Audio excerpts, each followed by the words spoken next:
निकषही त्यांचे ठरलेले आहेत? आता आमचा महायुतीचा मिशन 45 आम्ही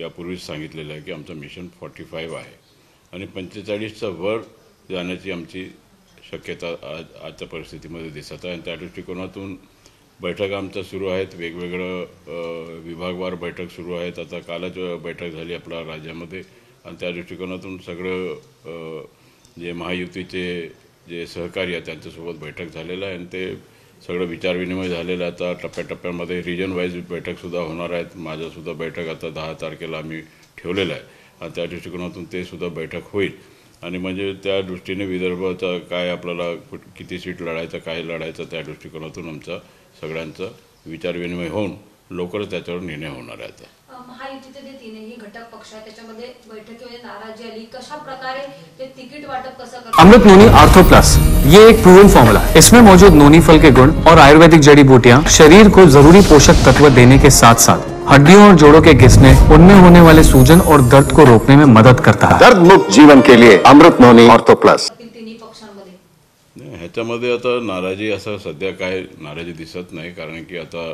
कोण कुठे लढायचं आहे आता आणखीन ठरलं नाही.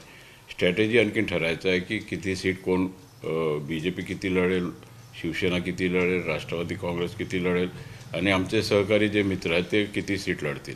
त्या दृष्टिकोनातून सगळं एकदा स्ट्रॅटेजी फायनल झाल्यानंतर सगळ्यांच्या नाराजी दूर होईल. त्या दृष्टिकोनातून कोणत्याच प्रकारचा आपल्याला अडचण येणार नाही. काँग्रेसने आपली एक स्ट्रॅटेजी तयार केली आहे भाजपला हरवण्यासाठी, त्याच्यामुळे कुठेतरी महायुतीमध्ये टेन्शन निर्माण झालंय का?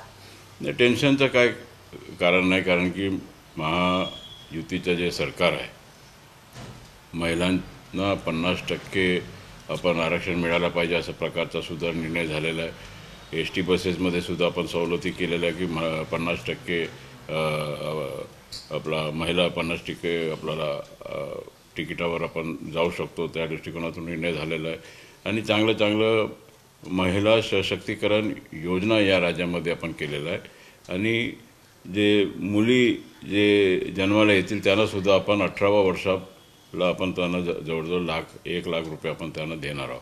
म्हणजे महिलांना कुठेतरी मजबूत करायचा, सशक्तीकरण करायचा अशा प्रकारचा चांगला निर्णय महाराष्ट्र राज्याने घेतलेला आहे. या सगळ्यांमध्ये काल जे रोहित पवार यांच्यावरती धाड पडलेली आहे, त्याच्यामधनं कुठेतरी टीकास्त्र जे आहे ते उठत आहे.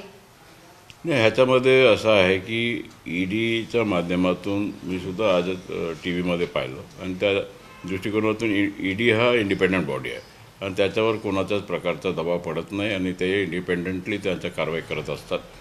ज्या माणसाने काय केलं नसेल त्याला भीतीचं काय कारण नाही आणि त्या दृष्टिकोनातून त्यांनी फेस केला पाहिजे आणि जे काय पुढे जे काय होईल निर्णय होईल ते निर्णय योग्य न्यायिक दृष्टिकोनातून निर्णय होईल आणि त्या दृष्टीने आपल्याला काय घाबरायचं कारण नाही.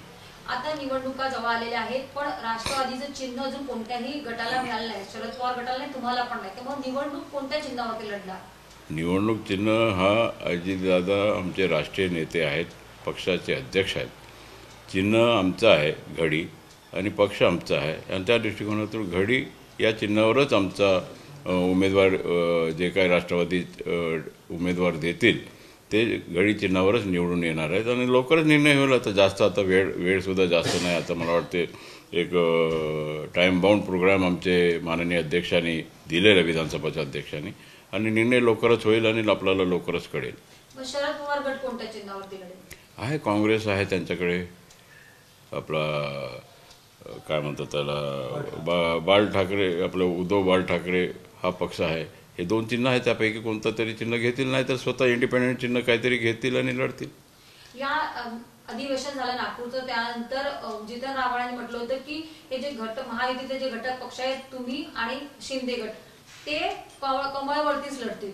नाही, असं काय ठरलेलं नाही. महायुतीचा हा सरकार आहे, 3 वेगवेगळे पक्ष आहेत. शिवसेना, शिंदेसाहेब त्यांच्याकडे सिम्बॉल आहे, आम्हाला सिम्बॉल मिळेल घडी. त्या सिम्बॉलवर आमचे राष्ट्रवादी काँग्रेसचे उमेदवार लढतील. धनुष्यबाण आहे ते आपले शिंदेसाहेबांचा शिवसेना, ते आपला त्या चिन्हावर लढतील. कमलवर BJP लढतील. बाकी जे आमचे सहकारी इतर जे पक्ष आहेत ते त्यांना जे तिकीट दिल्यानंतर ते सुद्धा आपला त्यांना चॉईस आहे कोणता चिन्हावर लढायचं असं आहे. आता निवडणुकीच्या पार्श्वभूमीवरती मुख्यमंत्री जे आहेत ते स्वतः मैदानात उतरले आहेत, ते स्वतः सुरू करणार आहेत सगळ्या याच्यामध्ये. 9 तारखेला तुमच्या इथे मेळावा पण आहे.